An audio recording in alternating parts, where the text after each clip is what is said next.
25 राज्यों में अगले 4 दिनों तक नहीं होगी बारिश, तो वहीं यूपी, एमपी समेत 8 राज्यों में सामान्य से कम हुई बारिश। बता दें कि उत्तराखंड, हिमाचल जैसे पहाड़ी राज्यों में जहां बारिश और लैंडस्लाइड से काफी तबाही हुई है। हिमाचल प्रदेश में बाढ़, बारिश, लैंडस्लाइड से जुड़ी घटनाओं में 250 लोगों की मौत हुई। वहीं उत्तराखंड में 52 लोगों ने जान गंवाई। दोनों राज्यों में करीब 10,000 घर तबाह हो गए। वहीं मैदानी इलाकों में यूपी में सामान्य से 13% कम बारिश हुई, बिहार में 25% कम, मध्य प्रदेश में 10% कम बारिश दर्ज की गई है। इसके अलावा केरल, झारखंड, कर्नाटक और छत्तीसगढ़ में भी कम बारिश हुई है। इसकी वजह अल नीनो है। वैज्ञानिकों ने अनुमान जताया है कि अगस्त के बाद अब सितंबर में भी बारिश सामान्य से कम रहने के आसार बन रहे हैं।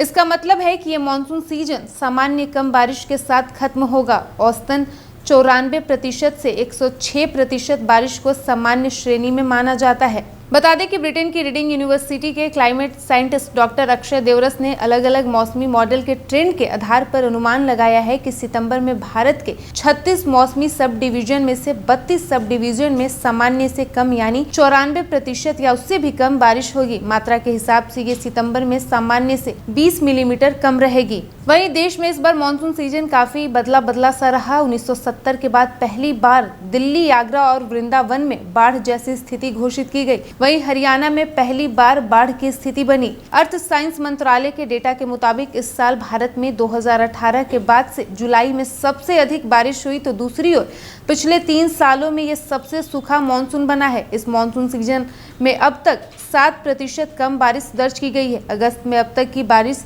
32% कम हुई है। वहीं भारतीय मौसम विभाग भी अगले हफ्ते सितंबर के लिए अपना पूर्वानुमान जारी करने वाला है। हालांकि आईएमडी ने जुलाई के आखिर में मिड मॉनसून पूर्वानुमान में अगस्त सितंबर में सामान्य से कम बारिश की आशंका जताई थी। साथ ही बता दें कि मध्य प्रदेश में मानसून ब्रेक होने से गर्मी का असर बढ़ गया है। जबलपुर, सागर समेत कई जिलों में बीते शनिवार को दिन के तापमान में 3 डिग्री तक की बढ़ोतरी दर्ज की गई। भोपाल, इंदौर, ग्वालियर और उज्जैन में तीखी धूप रही। अगले 10 दिन तक ऐसा ही मौसम रह सकता है। हालांकि कुछ जिलों में हल्की बूंदाबांदी भी हो सकती है। वहीं नेपाल से लगातार पानी छोड़ने जाने और एक सप्ताह से रुक रुक कर हो रही वर्षा से बिहार की नदियां एक बार फिर उफान पर है। मधुबनी जिले में कमला, कोसी, भुतही, बलान और दूसरी नदियों का जलस्तर बढ़ गया है। झंझारपुर में कमला बलान खतरे के निशान से 2 मीटर ऊपर है। तो वहीं मधुबनी के राजनगर प्रखंड के नवटोली, भरिया, बिशनपुर गाँव के मध्य स्थित कोसी उग्रनाथ शाखा नहर के ऊपर बनी 3 स्पैन की पुलिया शुक्रवार की देर रात पानी के अत्यधिक दबाव के कारण टूटकर गिर गई। इससे तकरीबन 2000 आबादी प्रभावित हुई। वहीं पूर्व बिहार, कोसी व सीमांचल की नदियों में पानी बढ़ रहा है। सुपौल में कोसी के जलस्तर में बढ़ोतरी हुई है। यहाँ तटबंध के दर्जनों बिंदुओं पर दबाव है और कई गांवों में बाढ़ का पानी प्रवेश कर गया है।